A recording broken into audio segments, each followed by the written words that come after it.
मेरे प्यारे देशवासियों, नमस्कार। विश्व के सबसे बड़े और जीवंत लोकतंत्र के आप सभी नागरिकों को देश के 72वें गणतंत्र दिवस की पूर्व संध्या पर हार्दिक बधाई। विविधताओं से समृद्ध हमारे देश में अनेक त्यौहार मनाए जाते हैं, परंतु हमारे राष्ट्रीय त्योहारों को सभी देशवासी राष्ट्र प्रेम की भावना के साथ मनाते हैं। गणतंत्र दिवस का राष्ट्रीय पर्व भी हम पूरे उत्साह के साथ मनाते हुए अपने राष्ट्रीय ध्वज तथा संविधान के प्रति सम्मान व आस्था व्यक्त करते हैं। आज का दिन देश विदेश में रहने वाले सभी भारतीयों के लिए बहुत महत्वपूर्ण है। आज ही के दिन 71 वर्ष पहले हम भारत के लोगों ने अपने अद्वितीय संविधान को अंगीकृत, अधिनियमित और आत्मार्पित किया था। इसलिए आज हम सभी के लिए संविधान के आधारभूत जीवन मूल्यों पर गहराई से विचार करने का अवसर है। संविधान की उद्देशिका में रेखांकित न्याय, स्वतंत्रता, समता और बंधुता के जीवन मूल्य हम सबके लिए पुनीत आदर्श हैं। यह उम्मीद की जाती है कि केवल शासन की जिम्मेदारी निभाने वाले लोग ही नहीं, बल्कि हम सभी सामान्य नागरिक भी इन आदर्शों का दृढ़ता व निष्ठापूर्वक पालन करें। लोकतंत्र को आधार प्रदान करने वाली इन चारों अवधारणाओं को संविधान के आरंभ में ही प्रमुखता से रखने का निर्णय हमारे प्रबुद्ध संविधान निर्माताओं ने बहुत सोच समझकर लिया था। इन्हीं आदर्शों ने हमारे स्वतंत्रता संग्राम को भी दिशा प्रदान की थी। बाल गंगाधर तिलक, लाला लाजपत राय, महात्मा गांधी और सुभाष चंद्र बोस जैसे अनेक महान जननायकों और विचारकों ने हमारे स्वतंत्रता संग्राम को प्रेरित किया था। मातृभूमि के स्वर्णिम भविष्य की उनकी परिकल्पनाएं अलग अलग थीं, परंतु न्याय, स्वतंत्रता, समता और बंधुता के मूल्यों ने उनके सपनों को एक सूत्र में पिरोने का काम किया। मैं सोचता हूं कि हम सबको अतीत में और भी पीछे जाकर यह जानने का प्रयास करना चाहिए कि यही मूल्य हमारे राष्ट्र निर्माताओं के लिए आदर्श क्यों बने। इसका उत्तर स्पष्ट है कि अनादिकाल से यह धरती और यहाँ की सभ्यता इन जीवन मूल्यों को संजोती रही है। न्याय, स्वतंत्रता, समता और बंधुता हमारे जीवन दर्शन के शाश्वत सिद्धांत हैं। इनका अनवरत प्रवाह हमारी सभ्यता के आरंभ से ही हम सब के जीवन को समृद्ध करता रहा है। हर नई पीढ़ी का यह दायित्व है कि समय के अनुरूप इन मूल्यों की सार्थकता स्थापित करे। हमारे स्वतंत्रता सेनानियों ने यह दायित्व अपने समय में बखूबी निभाया था। उसी प्रकार आज के संदर्भ में हमें भी उन मूल्यों को सार्थक और उपयोगी बनाना है।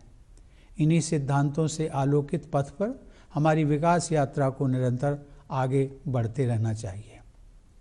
मेरे प्यारे देशवासियों, इतनी विशाल आबादी वाले हमारे देश को खाद्यान्न एवं डेयरी उत्पादों में आत्मनिर्भर बनाने वाले हमारे किसान भाई बहनों का सभी देशवासी हृदय से अभिनंदन करते हैं। विपरीत प्राकृतिक परिस्थितियों, अनेक चुनौतियों और कोविड की आपदा के बावजूद हमारे किसान भाई बहनों ने कृषि उत्पादन में कोई कमी नहीं आने दी। यह कृतज्ञ देश हमारे अन्नदाता किसानों के कल्याण के लिए पूर्णतया प्रतिबद्ध है। जिस प्रकार हमारे परिश्रमी किसान देश की खाद्य सुरक्षा को सुनिश्चित करने में सफल रहे हैं, उसी तरह हमारी सेनाओं के बहादुर जवान कठोरतम परिस्थितियों में देश की सीमाओं की सुरक्षा करते रहे हैं। लद्दाख में स्थित सियाचिन व गलवान घाटी में -50 से 60 डिग्री सेंटीग्रेड तापमान में सब कुछ जमा देने वाली सर्दी से लेकर जैसलमेर में 50 डिग्री सेंटीग्रेड से ऊपर के तापमान में झुलसा देने वाली गर्मी में धरती, आकाश और विशाल तटीय क्षेत्रों में हमारे सेनानी भारत की सुरक्षा का दायित्व हर पल निभाते हैं। हमारे सैनिकों की बहादुरी, देश प्रेम और बलिदान पर हम सभी देशवासियों को गर्व है। खाद्य सुरक्षा, सैन्य सुरक्षा, आपदाओं तथा बीमारी से सुरक्षा एवं विकास के विभिन्न क्षेत्रों में हमारे वैज्ञानिकों ने अपने योगदान से राष्ट्रीय प्रयासों को शक्ति दी है। अंतरिक्ष से लेकर खेत खलिहानों तक, शिक्षण संस्थानों से लेकर अस्पतालों तक वैज्ञानिक समुदाय ने हमारे जीवन और कामकाज को बेहतर बनाया है। दिन रात परिश्रम करते हुए कोरोना वायरस को डीकोड करके तथा बहुत कम समय में ही वैक्सीन को विकसित करके हमारे वैज्ञानिकों ने पूरी मानवता के कल्याण हेतु एक नया इतिहास रचा है। देश में इस महामारी पर काबू पाने में तथा विकसित देशों की तुलना में मृत्यु दर को सीमित रख पाने में भी हमारे वैज्ञानिकों ने डॉक्टरों, प्रशासन तथा अन्य लोगों के साथ मिलकर अमूल्य योगदान दिया है। इस प्रकार हमारे सभी किसान, जवान और वैज्ञानिक विशेष बधाई के पात्र हैं और कृतज्ञ राष्ट्र गणतंत्र दिवस के शुभ अवसर पर इन सभी का अभिनंदन करता है।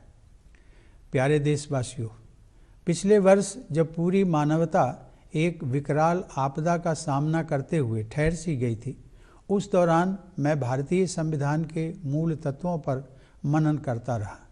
मेरा मानना है कि बंधुता के हमारे संवैधानिक आदर्श के बल पर ही इस संकट का प्रभावी ढंग से सामना करना संभव हो सका है। कोरोना वायरस रूपी शत्रु के सम्मुख देशवासियों ने परिवार की तरह एकजुट होकर अनुकरणीय त्याग, सेवा और बलिदान का परिचय देते हुए एक दूसरे की रक्षा की है।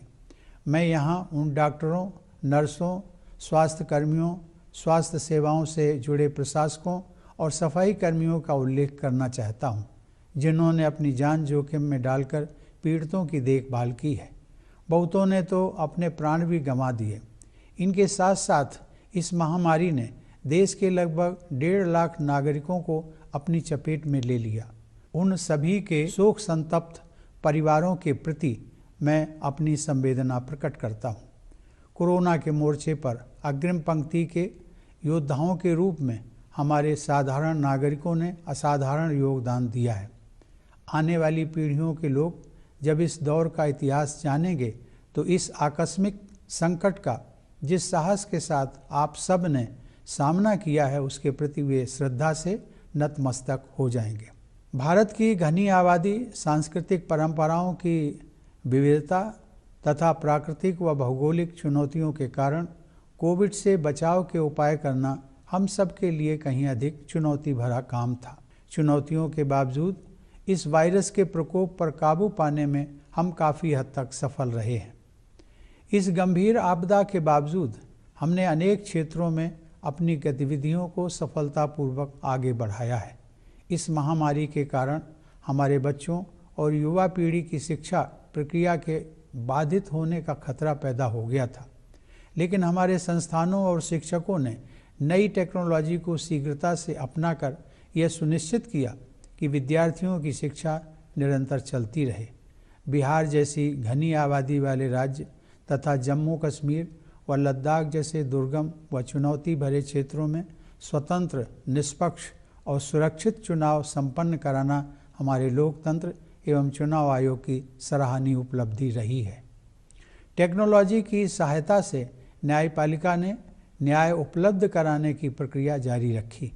ऐसी उपलब्धियों की सूची बहुत बड़ी है। आर्थिक गतिविधियों को शुरू करने के लिए अनलॉकिंग की प्रक्रिया को सावधानी के साथ चरणबद्ध तरीके से लागू किया गया। यह तरीका कारगर सिद्ध हुआ तथा अर्थव्यवस्था में फिर से मजबूती के संकेत दिखाई देने लगे। हाल ही में दर्ज की गई जीएसटी की रिकॉर्ड वृद्धि और विदेशी निवेश के लिए आकर्षक अर्थव्यवस्था के रूप में भारत का उभरना तेजी से हो रही हमारी इकोनॉमिक रिकवरी के सूचक हैं। सरकार ने मध्यम और लघु उद्योगों को प्रोत्साहित किया है, आसान ऋण प्रदान करके उद्यमशीलता को बढ़ावा दिया है और व्यापार में इनोवेशन को प्रेरित करने के लिए अनेक कदम उठाए हैं। मेरे प्यारे देशवासियों, विगत वर्ष की विपरीत परिस्थितियों ने हमारे उन संस्कारों को जगाया है जो हम लोगों के हृदय में सदा से विद्यमान रहे हैं। समय की मांग के अनुरूप हमारे देशवासियों ने हर क्षेत्र में अपनी क्षमताओं का प्रदर्शन किया और खुद से पहले दूसरों के हित को प्राथमिकता दी। समस्त मानवता के लिए सहानुभूति, सेवा और बंधुता की इन गहरी भावनाओं ने ही हजारों वर्षों से हमें एकजुट बनाए रखा है। हम भारतवासी मानवता के लिए जीते भी हैं और मरते भी हैं। इसी भारतीय आदर्श को महान कवि मैथिली शरण गुप्त ने इन शब्दों में व्यक्त किया है। उसी उदार की सदा सजीव कीर्ति कूजती, तथा उसी उदार को समस्त सृष्टि पूजती। अखंड आत्मभाव जो असीम विश्व में भरे, वही मनुष्य है कि जो मनुष्य के लिए मरे। मुझे विश्वास है कि मानव मात्र के लिए असीम प्रेम और बलिदान की यह भावना हमारे देश को उन्नति के शिखर तक ले जाएगी। मेरे विचार में सन 2020 को सीख देने वाला वर्ष मानना चाहिए। पिछले वर्ष के दौरान प्रकृति ने बहुत कम समय में ही अपना स्वच्छ और निर्मल स्वरूप फिर से प्राप्त कर लिया था। ऐसा साफ सुथरा प्राकृतिक सौंदर्य बहुत समय के बाद देखने को मिला। इस प्रकार प्रकृति ने यह स्पष्ट संदेश दिया कि छोटे छोटे प्रयास केवल मजबूरी नहीं बल्कि बड़े प्रयासों के पूरक होते हैं। मुझे विश्वास है कि भविष्य में इस तरह की महामारियों के खतरे को कम करने के उद्देश्य से जलवायु परिवर्तन के मुद्दे को विश्व स्तर पर प्राथमिकता दी जाएगी। मेरे प्यारे देशवासियों, आपदा को अवसर में बदलते हुए प्रधानमंत्री ने आत्मनिर्भर भारत अभियान का आह्वान किया। हमारा जीवंत लोकतंत्र, हमारे कर्मठ व प्रतिभावान देशवासी, विशेषकर हमारी युवा आबादी आत्मनिर्भर भारत के निर्माण के हमारे प्रयासों को ऊर्जा प्रदान कर रहे हैं।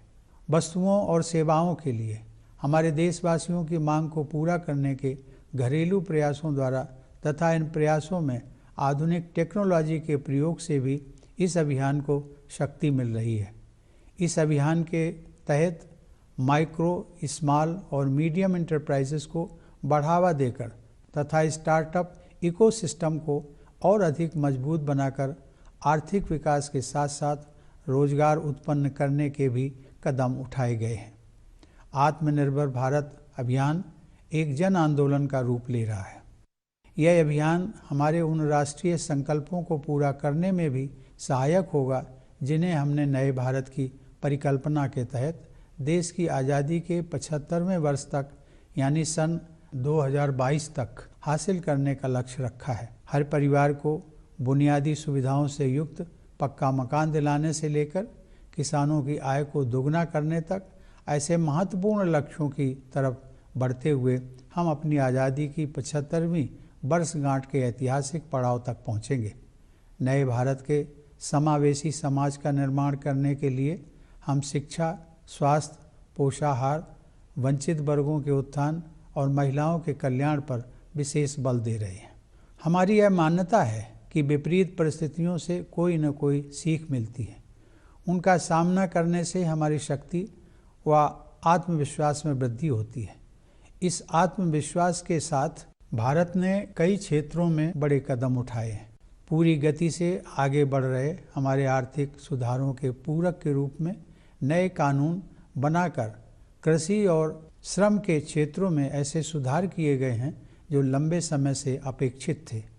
आरंभ में इन सुधारों के विषय में आशंकाएं उत्पन्न हो सकती हैं, परंतु इसमें कोई संदेह नहीं है कि किसानों के हित के लिए सरकार पूरी तरह समर्पित है। सुधारों के संबंध में शिक्षा के क्षेत्र में किए गए व्यापक सुधार उल्लेखनीय है। ये सुधार भी लंबे समय से अपेक्षित थे। ये भी कृषि एवं श्रम सुधारों के समान ही महत्वपूर्ण हैं, लेकिन कहीं अधिक बड़ी संख्या में लोगों के जीवन को सीधे प्रभावित करने वाले हैं। 2020 में घोषित राष्ट्रीय शिक्षा नीति में प्रौद्योगिकी के साथ साथ परंपरा पर भी जोर दिया गया। इसके द्वारा एक ऐसे नए भारत की आधारशिला रखी गई है जो अंतर्राष्ट्रीय मंच पर ज्ञान केंद्र के रूप में उभरने की आकांक्षा रखता है। नई शिक्षा प्रणाली विद्यार्थियों की आंतरिक प्रतिभा को विकसित करेगी और उन्हें जीवन की चुनौतियों का सामना करने में सक्षम बनाएगी। सभी क्षेत्रों में संकल्प और दृढ़ता के साथ आगे बढ़ते जाने के अच्छे परिणाम सामने आ रहे हैं। कोरोना की लगभग एक वर्ष की अप्रत्याशित अग्नि परीक्षा के बावजूद भारत हताश नहीं हुआ है, बल्कि आत्मविश्वास से भरपूर होकर उभरा है। हमारे देश में आर्थिक मंदी थोड़े समय के लिए ही रही। अब हमारी अर्थव्यवस्था पुनः गतिशील हो गई है। आत्मनिर्भर भारत ने कोरोना वायरस से बचाव के लिए अपनी खुद की वैक्सीन भी बना ली है। अब विशाल पैमाने पर टीकाकरण का जो अभियान चल रहा है वह इतिहास में अपनी तरह का सबसे बड़ा प्रकल्प होगा। इस प्रकल्प को सफल बनाने में प्रशासन एवं स्वास्थ्य सेवाओं से जुड़े लोग पूरी तत्परता से कार्यरत हैं। मैं देशवासियों से आग्रह करता हूं कि आप सब दिशा निर्देशों के अनुरूप अपने स्वास्थ्य के हित में इस वैक्सीन रूपी संजीवनी का लाभ अवश्य उठाएं और इसे जरूर लगवाएं। आपका स्वास्थ्य ही आपकी उन्नति के रास्ते खोलता है। आज भारत को सही अर्थों में फार्मेसी ऑफ द वर्ल्ड कहा जा रहा है, क्योंकि हम अनेक देशों के लोगों की पीड़ा को कम करने और महामारी पर काबू पाने के लिए दवाएं तथा स्वास्थ्य सेवा के अन्य उपकरण विश्व के कोने कोने में उपलब्ध कराते रहे हैं। अब हम वैक्सीन भी अन्य देशों को उपलब्ध करा रहे हैं। मेरे प्यारे देशवासियों, पिछले साल कई मोर्चों पर अनेक चुनौतियां हमारे सामने आईं। हमें अपनी सीमाओं पर विस्तारवादी गतिविधियों का सामना करना पड़ा, लेकिन हमारे बहादुर सैनिकों ने उन्हें नाकाम कर दिया। ऐसा करते हुए हमारे 20 जवान वीरगति को प्राप्त हो गए। सभी देशवासी उन अमर जवानों के प्रति कृतज्ञ हैं। हालांकि हम शांति के लिए अपनी प्रतिबद्धता पर अटल हैं, फिर भी हमारी थल सेना, वायुसेना और नौसेना हमारी सुरक्षा के विरुद्ध किसी भी दुस्साहस को विफल करने के लिए पूरी तैयारी के साथ तैनात हैं। प्रत्येक परिस्थिति में अपने राष्ट्रीय हितों की रक्षा करने के लिए हम पूरी तरह सक्षम हैं। भारत के सुदृढ़ और सिद्धांत परक रवैये के विषय में अंतर्राष्ट्रीय समुदाय भली भांति अवगत है। भारत प्रगति के पथ पर आगे बढ़ते हुए विश्व समुदाय में अपना समुचित स्थान बना रहा है। पिछले कुछ वर्षों में भारत का प्रभाव क्षेत्र और अधिक विस्तृत हुआ है तथा इसमें विश्व के व्यापक क्षेत्र शामिल हुए हैं।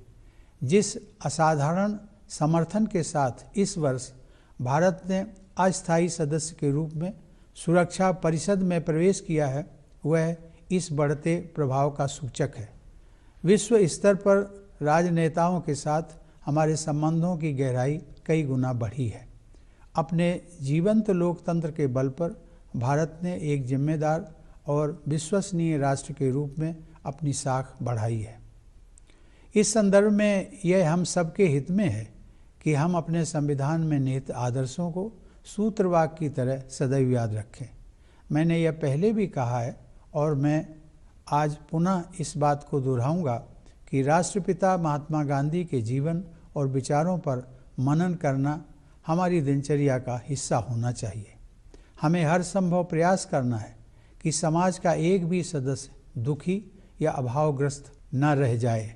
समता हमारे गणतंत्र के महान यज्ञ का बीज मंत्र है। सामाजिक समता का आदर्श प्रत्येक व्यक्ति की गरिमा सुनिश्चित करता है, जिसमें हमारे ग्रामवासी, महिलाएं, अनुसूचित जाति व जनजाति सहित अपेक्षाकृत कमजोर वर्गों के लोग, दिव्यांगजन और वयोवृद्ध सभी शामिल हैं। आर्थिक समता का आदर्श सभी के लिए अवसर की समानता और पीछे रह गए लोगों की सहायता सुनिश्चित करने के हमारे संवैधानिक दायित्व को स्पष्ट करता है। सहानुभूति की भावना परोपकार के कार्यों से ही और अधिक मजबूत होती है। आपसी भाईचारे का नैतिक आदर्श ही हमारे पथ प्रदर्शक के रूप में हमारी भावी सामूहिक यात्रा का मार्ग प्रशस्त करेगा। हम सबको संवैधानिक नैतिकता के उस पथ पर निरंतर चलते रहना है, जिसका उल्लेख बाबा साहब डॉक्टर भीमराव आम्बेडकर ने 4 नवंबर 1948 को संविधान के प्रारूप को प्रस्तुत करते समय संविधान सभा के अपने भाषण में किया था। उन्होंने स्पष्ट किया था कि संवैधानिक नैतिकता का अर्थ है संविधान में निहित मूल्यों को सर्वोपरि मानना। मेरे प्यारे देशवासियों, हमारे गणतंत्र की स्थापना का उत्सव मनाने के इस अवसर पर मेरा ध्यान विदेशों में बसे अपने भाई बहनों की तरफ भी जा रहा है। प्रवासी भारतीय हमारे देश का गौरव हैं। दूसरे देशों में बसे भारतीयों ने विभिन्न क्षेत्रों में कामयाबी हासिल की है। उनमें से कुछ लोग राजनैतिक नेतृत्व के उच्च स्तर तक पहुँचे हैं और अनेक लोग विज्ञान, कला, शिक्षा, समाज सेवा और व्यापार के क्षेत्रों में बहुमूल्य योगदान कर रहे हैं। आप सभी प्रवासी भारतीय अपनी वर्तमान कर्मभूमि का भी गौरव बढ़ा रहे हैं। आप सबके पूर्वजों की भूमि भारत से मैं आपको गणतंत्र दिवस की हार्दिक शुभकामनाएं देता हूं। हमारे सशस्त्र बलों, अर्धसैनिक बलों और पुलिस के जवान प्रायः अपने परिवारजन से दूर रहते हुए त्यौहार मनाते हैं। उन सभी जवानों को मैं विशेष बधाई देता हूं। मैं एक बार फिर आप सभी देशवासियों को गणतंत्र दिवस की शुभकामनाएं देता हूं। धन्यवाद। जय Hind.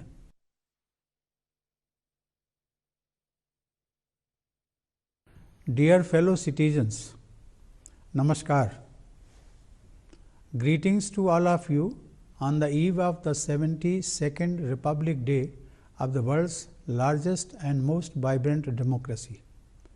In this land of ours, enriched by diversity with many festivals, our national festivals are celebrated by everyone with great patriotic fervor. We celebrate the National Festival of the Republic Day with enthusiasm and express our respect for the national flag and our faith in the Constitution. This day has come to mean a lot to all Indians living within the country and abroad. 71 years ago, on this very day, we, the people of India, adopted, enacted, and gave to ourselves a unique constitution. For all of us, then, this is the day to also pause and ponder over the core values that the Constitution propounds.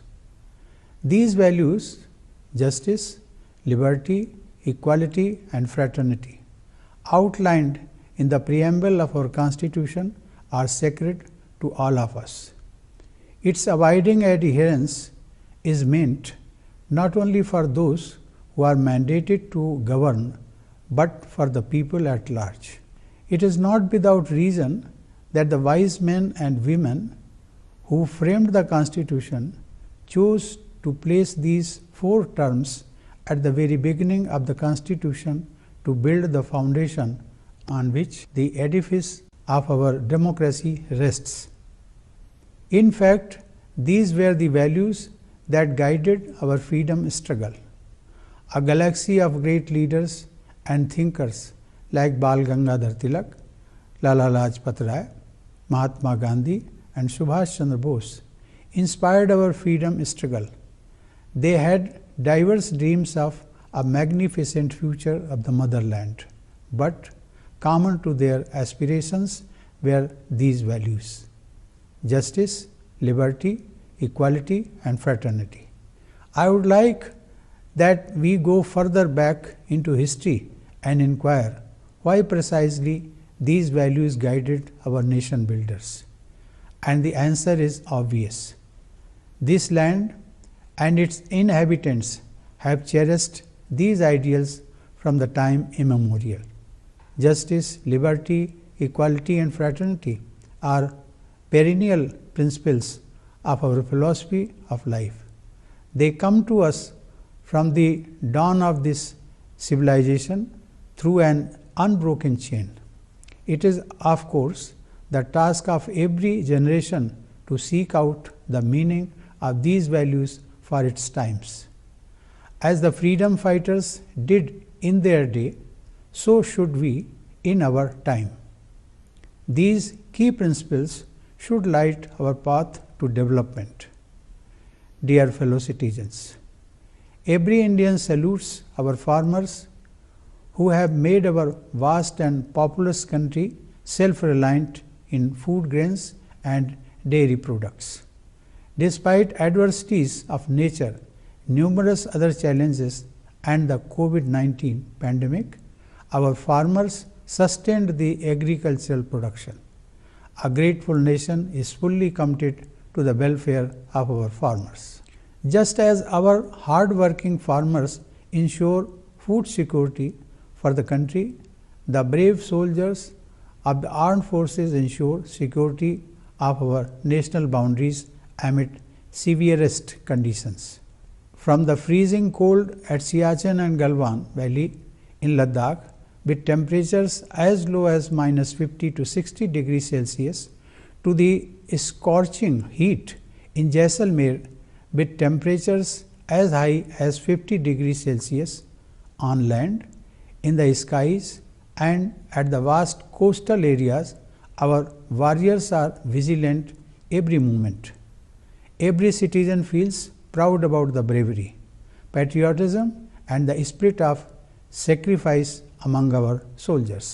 By their contribution to food security, national security, protection against disease and disasters, and to different areas of development, our scientists have strengthened our national endeavors.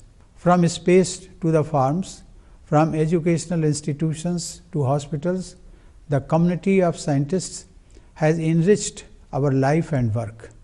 Our scientists have been working day and night for decoding the coronavirus, and they have succeeded in developing the vaccine in record time. With this accomplishment, our scientists have added a glorious chapter of contribution to the well-being of humanity. Our scientists, along with doctors, administrators and people from other walks of life, have made major contribution in containing the virus and keeping the fatality rate lower in our country compared to that in developed countries. Thus, all our farmers, soldiers and scientists deserve a special appreciation, and a grateful nation greets them on this auspicious occasion of the Republic Day. Dear fellow citizens, last year, as humanity almost came to a halt in the face of a calamity of gigantic proportions, I often found myself reflecting on the central message of the Constitution. Our effective response to the pandemic would not have been possible without our constitutional value of fraternity. Indians have been like a close-knit family, making exemplary sacrifices to protect each other in the face of the common enemy of coronavirus. I am thinking here of doctors, nurses, paramedics, healthcare administrators and sanitation workers who put their own lives at risk to care for COVID-19 patients. Some of them even lost their lives. Along with them, about 1.5 lakh people became victims of this pandemic. I convey my condolences to the bereaved families. Our frontline corona warriors were ordinary citizens who turned out to be extraordinary. When the history of this tragic chapter, which is not yet over, is written, I am confident that the future generations will behold you all for the heroic response to the crisis for which no one could have truly prepared. Given our country's population density, diversity of cultural traditions, natural and geographical challenges, taking precautionary measures against COVID-19 was far more difficult for us. Yet, we have managed to check the spread of the virus to a large extent. Despite the serious calamity, we have succeeded in taking forward our activities in many spheres. The pandemic threatened to derail the young generation's learning process, but institutions and teachers quickly adopted new technology and ensured that there was no break in education. By conducting not only free and fair but also safe elections in Bihar, which has high population density, and in Union territories of Jammu and Kashmir and Ladakh with difficulties of access and other challenges, our democracy and the Election Commission have accomplished remarkable feats. The judiciary found help in technology and continued to function and dispense justice. The list is long. In order to open up the economy, without risking the lives of the people, the process of unlocking was carefully calibrated. This has proved effective and the economy has started showing indications of recovery faster than anticipated. The latest unprecedented collection of GST and India's emergence as the most favored destination for the foreign investment are indicative of our faster economic recovery. The government has encouraged small and medium industries to unleash entrepreneurial spirit by providing easy loans to them and help them to come up with innovative business ideas. Dear fellow citizens, the adversities of the previous year have only reminded us of what we have always known deep in our hearts, that care and concern for humanity and the feeling of fraternity is what kept us together for millennia. In every sphere, Indians rose to the occasion and put others before themselves. We Indians live and die for humanity. This Indian ideal has been expressed by the great poet Maithili Sharan Gupta in these words: उसी उदार की सदा सजीव कीर्ति कूजती, तथा उसी उदार को समस्त सृष्टि पूजती, अखंड आत्मभाव जो असीम विश्व में भरे, वही मनुष्य है कि जो मनुष्य के लिए मरे. In English, these sentiments can be broadly conveyed in the following words: It is the benevolent whose glory lives on in songs eternal. It is the generous whom the world reveres forever, whose spirit of oneness fills the boundless universe.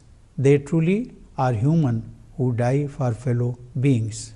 I am sure that this love for humanity and the spirit of sacrifice will take us to great heights.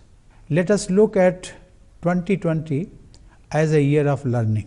There were miracles of a revitalizing Mother Nature which taught humanity a hard lesson that the small is not expedient but complementary to the big. I am sure that with a view to reducing the risk of such pandemics, the issue of climate change will be accorded top priority at the global level. Dear fellow citizens, converting a crisis into an opportunity, the Prime Minister gave a call of Atmanirbhar Bharat Abhiyan, or Self-Reliant India Mission. Our vibrant democracy, our enterprising and talented fellow citizens, especially the youth, energize our efforts in shaping a self-reliant India. The demand for goods and services in the country, the domestic efforts to meet them, and the use of modern technology in such efforts are strengthening Atmanirbhar Bharat Abhiyan. Under this mission, steps have been taken for economic growth as well as employment generation by promoting micro, small and medium enterprises and making the startup ecosystem more robust. It has become a movement being taken forward by the people themselves. Atmanirbhar Bharat Abhiyan is in line with the aspiration to shape a new India by the year 2022, when our country turns 75. This will be a significant milestone in the journey of the nation as we are determined to achieve major goals, from providing Pakka houses with basic facilities for every family to doubling the income of farmers. In order to build an inclusive society of New India, we are giving a special emphasis on education, health, nutrition, upliftment of the underprivileged, and welfare of women. Adversity often plays the role of a great teacher. It makes us stronger and more confident. With that confidence, India has taken great strides in several sectors. Economic reforms have continued apace and have been supplemented by long pending reforms in the areas of labor and agriculture through legislation. The path to reform at the initial stages may cause misapprehensions. However, it is beyond doubt that the government remains singularly devoted to farmers' welfare. Equally salient but touching more lives directly is the comprehensive reform in education, which was long overdue. The National Education Policy 2020, with its stress on tradition as well as technology, will lay the foundation of a new India which aspires to emerge as a knowledge hub on the international stage. This reform promises to incubate innate talent of students and ignite their minds to take up the challenges of life. The net outcome of all these efforts is before us. After about a year of this unforeseen ordeal, India today stands not despondent but confident. The slowdown has turned out to be transitory as the economy has regained its dynamism. A self-reliant India has manufactured its own vaccine for COVID-19 and is now undertaking a mass vaccination drive, which will be the largest exercise of its kind in history. The administration and health services are working with full readiness to make this exercise a success. I urge upon the countrymen to utilize this lifeline and get vaccinated as per guidelines. Your health opens the way for your advancement. Today, India is being rightly called pharmacy of the world, as we are supplying medicines and other healthcare items to several countries to alleviate people's suffering and contain the pandemic across the globe. Now we also provide vaccines to other countries. Dear fellow citizens, the past year was a time of adversity, and it came from many fronts. We faced an expansionist move on our borders, but our valiant soldiers foiled it. To achieve this objective, 20 of them had to lay down their lives. The nation shall remain grateful to those brave soldiers. Though we reiterate our commitment to peace, our defense forces, Army, Air Force and Navy are adequately mobilized in a well-coordinated move to thwart any attempt to undermine our security. Our national interest will be protected at all costs. We have also ensured a widespread understanding in the international community of India's firm and principled stand. India is moving forward and taking its rightful place in the world. During the recent years, its arc of influence has been expanding and encompassing the larger part of the world. The manner in which India got overwhelming support of the international community for its entry as non-permanent member of the Security Council this year is indicative of that influence. The quality of our engagement with leaders across the world has enhanced manifold. India, with its vibrant democracy, has rightfully earned its respect as a responsible and trustworthy nation. We would do well to keep reminding ourselves of our constitutional mantras.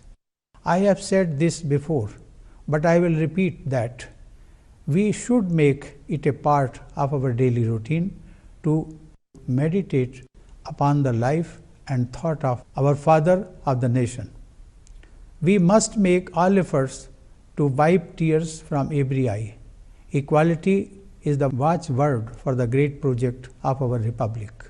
Social equality warrants dignity for each one of us. Villagers, women, weaker sections of our society, namely scheduled castes and scheduled tribes, Divyangjan and the elderly people. Economic equality entails equal opportunity for all and hand-holding for the downtrodden. Acts of helping fellow human beings expand our capacity for empathy. In our collective path ahead, fraternity is our moral compass. Let us all continue on the path of constitutional morality, which Baba Sahib Dr. Bhim Rao Ambedkar mentioned in his speech to the Constituent Assembly on November 4, 1948, while presenting the draft of the Constitution. He clarified that constitutional morality means supremacy of the values enshrined in the Constitution. Dear fellow citizens, as we are set to celebrate the anniversary of our Republic, I am thinking of our brothers and sisters abroad. Our diaspora is our pride. Indians abroad have succeeded in different walks of life, some rising to high levels of political leadership, some contributing to science, arts, academics, civil society, and business, each bringing laurels to their new homelands and also to India. Republic Day greetings to you from the land of your ancestors. My greetings to the members of the armed forces, paramilitary forces, and the police who usually celebrate festivals staying away from their families. My special greetings to all those Jawans. I once again congratulate you all for the Republic Day. Thank you. Jai Hind.